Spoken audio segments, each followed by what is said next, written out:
Yo les gars, j'espère que vous allez bien. Aujourd'hui, première vidéo sur ma chaîne YouTube, j'espère que ça vous plaira. Allez, c'est parti.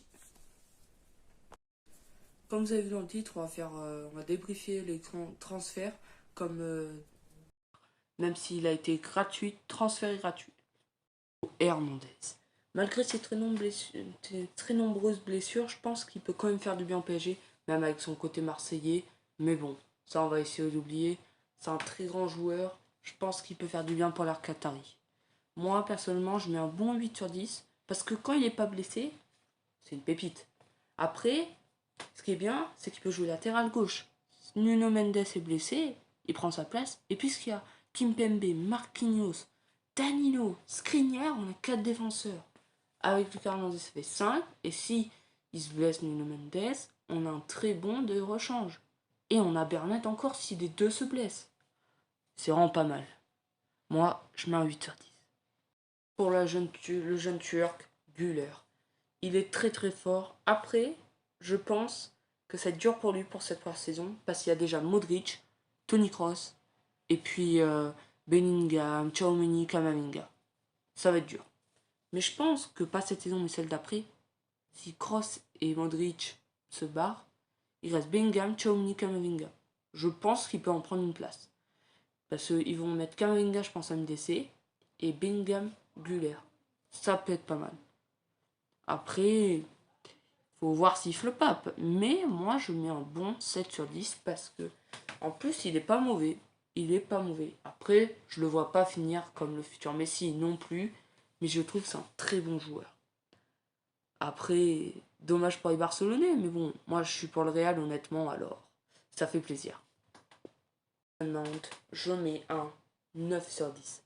Vraiment, c'est pour moi le deuxième que je suis le plus content de voir signer. Parce que il y en a un autre, mais il n'a pas encore signé, mais je vous dirai après. Mais Mason Mount, c'est parfait pour lui qu'il aille à Manchester United. À Chelsea, il y avait trop de concurrence, surtout que déjà, ce club n'y arrive plus. Je pense pendant la saison prochaine et celle d'après, ça va encore galérer. Mais là, pour Mason Mount, un United qui est en train de se reconstruire, c'est parfait. Vu tout ce qu'est en train de faire mon United pour se reconstruire, avec un Rashford de Prime en plus, c'est pas mal. Et moi, je me plains pas. Si je suis supporter de United, je me plaindrai pas. Mais c'est pas le cas. Non.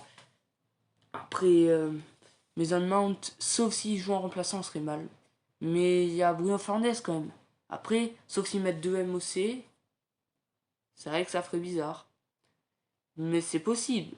Mais je pense pas qu'ils mettront 2 MOC. Fait Mason Mount, Bruno Fernandes, il y aura de la concurrence. Mais j'espère pour lui, Mason Mount, qu'il jouera les matchs. C'est un 9 sur 10. Kai Gundogan. Pour moi, c'est un bon 6 sur 10. Non, même 7 sur 10. Parce que, surtout pour le Barça, parce que pour City, c'est très très mal. City, ils ont recruté Kovacic, mais Kovacic va pas être la meilleure. Mais je parlerai pas de Kovacic aujourd'hui. Mais pour moi, c'est parfait pour... enfin, pas parfait pour Gundogan, non, pour ce joueur. Je pense qu'il a plus choisi le chemin du cœur que le chemin de sa carrière. Parce que le Barça est en train un peu de se reconstruire. Mais quand même, on sait qu'ils n'iront pas en demi-finale de la LDC, je pense. J'aimerais les voir en demi-finale de la LDC. Je suis très très content, mais je les vois pas. Vu surtout en La Liga aussi, quand on voit toute cette concurrence. L'Atlético est en train un petit peu de faire des petits trucs. C'est pas mal. Il y a L'Oréal qui commence vraiment à refaire une équipe que de pépites. Et on voit le Barça à côté. Même s'il y a des Pedri, des Gavi, ça fera pas l'affaire. Je mets un 7 sur 10. Mais surtout, pour, c'est surtout pour le chemin de son cœur et surtout pour le FC Barcelone. Parce que sinon, je vois pas le rapport qui est signé. Et le dernier, c'est bien sûr le GOAT. Non, mais pour moi, le top 3 gardien. Monsieur André Onana. Pour moi, il est top 3 des meilleurs gardiens de la saison. Je veux le voir signer à Manchester United, messieurs.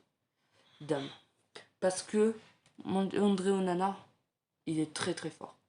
Pour moi, face au Porto, s'il n'était pas là, Porto gagnait ce match. Ça aurait été Andanovic, l'Inter n'aurait jamais été en finale. Ça aurait été là, c'est mieux, je pense. Mais pour moi, s'il signe à United, c'est un 10 sur 10. C'est un 10 sur 10, clairement. Même si je suis pas supporter de United, je serais fier de le voir de jouer en première ligue. Même si j'ai peur que cette première saison soit dure. Parce que quand on passe de Serie A à cette première ligue, c'est très très dur. Après, on va pas prendre des Ronaldo avec le Sporting United, mais pour un gardien, ça va être dur. Mais j'y crois, j'y crois. Bon. J'espère que cette vidéo vous a plu, les gars. N'hésitez pas à vous abonner, à liker. Les gars, ciao.